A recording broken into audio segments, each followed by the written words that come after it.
Hello, and welcome to the 25th installment of my The Outer Worlds playthrough. We are continuing down into the labyrinth. Kind of figured it looked like this was the only way. I think I'm looking at a boss fight, so it looks like a droid.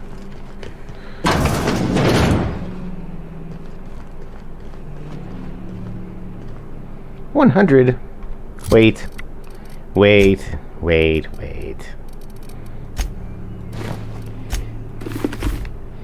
Hello.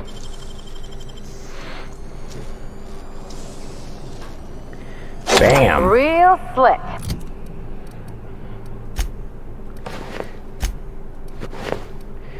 Let's do a quick repair. Yes. What's in here? And a hacking skill? Oh, shoot, man. Okay.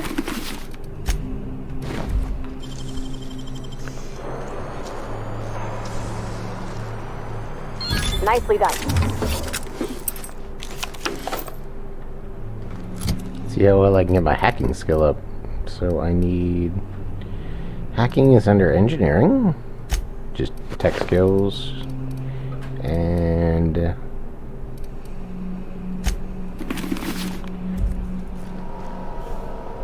Nope. Well, there we go.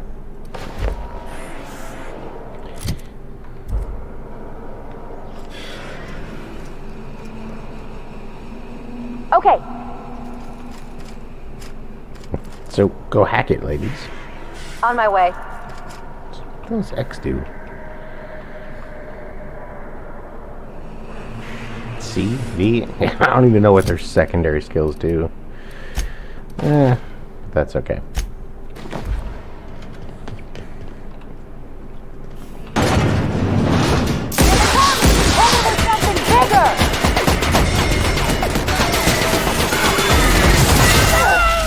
Ow!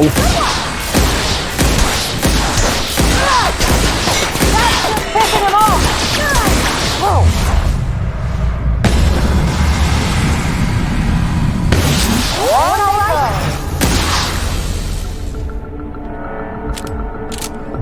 Yeah, I gave her an N-ray knife.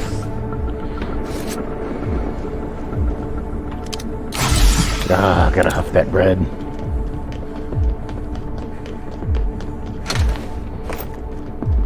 Okay. I'm guessing if I could have successfully hacked that, I probably could have activated these combat drones, would be my guess.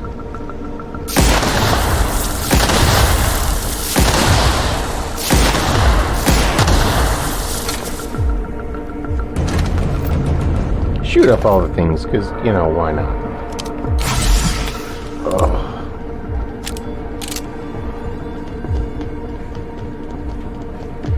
I don't think there's anything else here. But, you know, always good to do a quick check.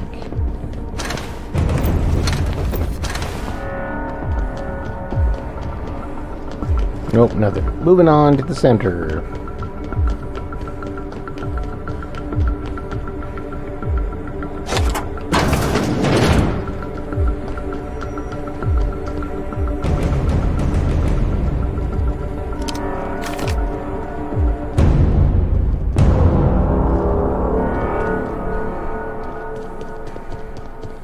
I don't know what's on this side, but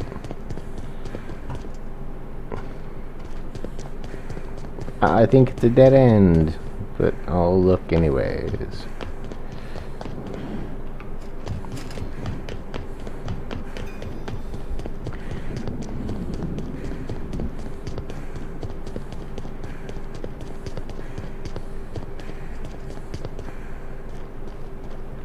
Why won't you Holy shit. Wow. I didn't expect you to go down that fast. But hey, right on. Long guns. Lock picking, engineering, science, leadership, medical. I don't think I'm ever gonna get that.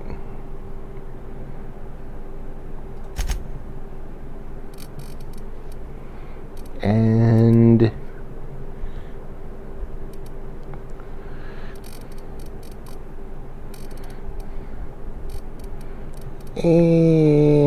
dialogue, because it still doubles it. No perks yet. Oh wait, no. Ellie gets a perk every 5 levels. What do we got? Down +3 armor rating. The companion takes damage to gain armor for a short time.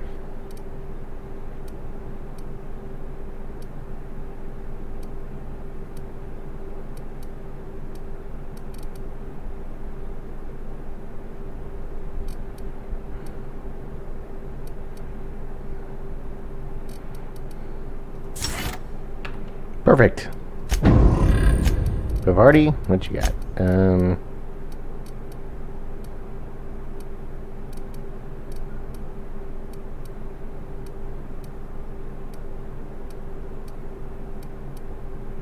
Yeah, I'll give you stand your ground too. Ooh. Ooh.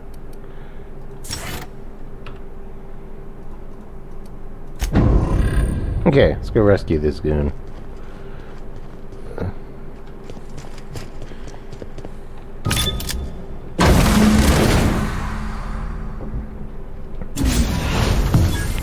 You don't know how glad I am to see you. You did the right thing. Akande was a monster. Her death was much deserved, and long overdue. Sure. You lunatic! You broke into the board's own fortress just to rescue one doddering old man! You are absolutely out of your mind, and I can't begin to thank you enough.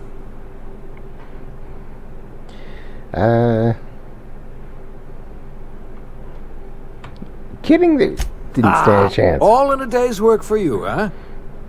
You've broken the board's stranglehold on this colony, and you saved my life. But there's still so much we have yet to accomplish. You and I are going to have to work harder than ever to save Halcyon. I'm afraid the situation is far worse than any of us ever anticipated. I'm really not in the mood for your aesthetics. Oh wait, great! I was just about to pop on some drinks. I would like nothing more than to celebrate this victory, but we have a serious problem on our hands. Earth has gone dark. We haven't received a single message in 3 years. There's been no communication, no signals, nothing. Global warming? 2 years ago, the Earth's change. Directorate's frigate disappeared on their way back to Earth. We don't know what they discovered when they arrived, or if they arrived at all. They haven't exactly been hands-on around here anyway. So there's one less rubber stamp to worry about. Earth is humanity's home planet, Miss Fenhill. The psychological effects of losing our original home will be devastating. You mean we're all alone out here? No. Really alone? Breathe, Pavardi. Breathe. I'm afraid so, Miss Holcomb. Halcyon is the only home we have left. Returning to Earth is no longer an option. We're in serious trouble, my friend. Do you know what this means for Halcyon? We can't rely on Earth for support anymore. We've been cut loose. We're entirely on our own. Let's get started. Yes, we do. You've done a marvelous thing. You've succeeded where anyone else would have failed, including me. You did fail. We must begin the revival process immediately, starting with the hope's brightest minds, and then we're going to fix this damn colony, one problem at a time. Hooray. We're going to need a leader, and I can't imagine a better person for the job than you. What do you say, old friend? Will you help us? Make Halcyon great again? I see. Well, you've certainly earned a treat for yourself. I'll just, get on with reviving the other colonists and saving Halcyon, then. Enjoy your, creamed ice, or whatever you call it. Don't tell me that's the end of it. The OSI teaches that everything in the universe happens according to the grand plan. But the stranger that arrived in Halcyon was an unplanned variable. From the moment he landed in Emerald Vale, his actions altered the course of history. The events on Tartarus brought about the end of the board's authority. But the board's mistakes would haunt the colony for decades to come. The damage they left behind would require the work of a generation to repair. Dr. Phineas Wells began reviving a handful of the Hope's colonists. Engineers, scientists, technicians, and intellectuals. They were among the brightest minds the Earth had ever sent out into the stars. The Hope scientists and engineers woke up in a colony descending headlong into total collapse. With no way to return to Earth, they had no choice but to band together and devote themselves to the cause of saving Halcyon. The people of Halcyon were nothing if not hardy. In the absence of the board's authority, many of the colony's settlements banded together with a single purpose in mind: survival. Life was especially hard in the years to come. Some towns dissolved by attrition and starvation, but most of them found a way to carry on. In the years to come, Halcyon was forced to reckon with its newfound freedom. The board was gone, and for better or worse, the colony was responsible for its own destiny. Left unchecked, the war on Monarch consumed both MSI and the Iconoclasts. Oh well. And when the sulfur clouds settled, only stragglers from both factions remained. Some found their way to Sublight, some to Terra 2, and some lived their final years fighting for food in the wilderness. In the end, only the beasts remained. Adelaide McDevitt replaced Reed Thompson as the leader of Edgewater. She and her followers transformed Edgewater in their image. Anyone loyal to Reed was pressured into leaving town, and those who stayed behind adapted to her way of life. Adelaide transformed the old cannery into a new garden. The nearby Edgewater Cemetery provided a convenient source of fertilizer. Junlei Tennyson fought to protect the Groundbreakers' independence. While the board's influence faded, mechanical difficulties forced her to rely on parts that only corporations could provide. We didn't get that The cost was high, and time would tell if Junlei could balance the work with her aspirations for a better future.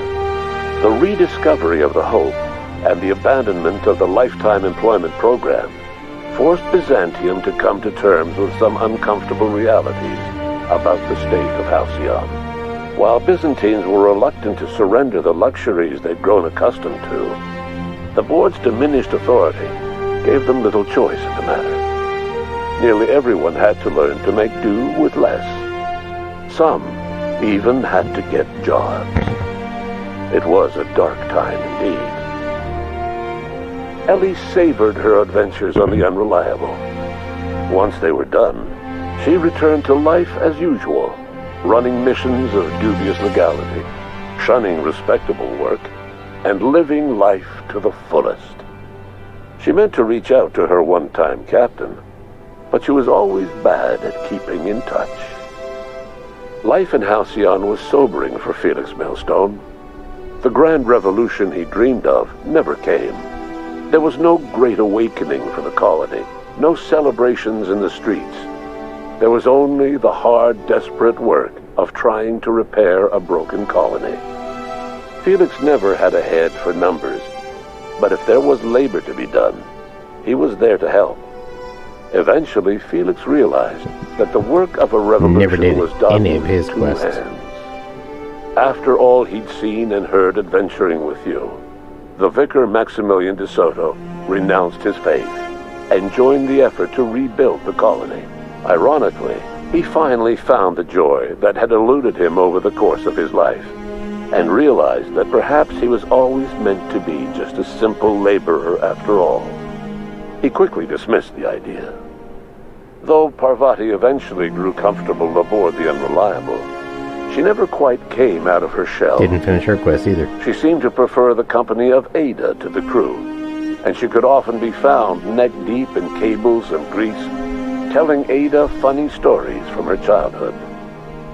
While the colony fell into chaos, she found an island of relative peace with Ada, and they formed an unusual bond.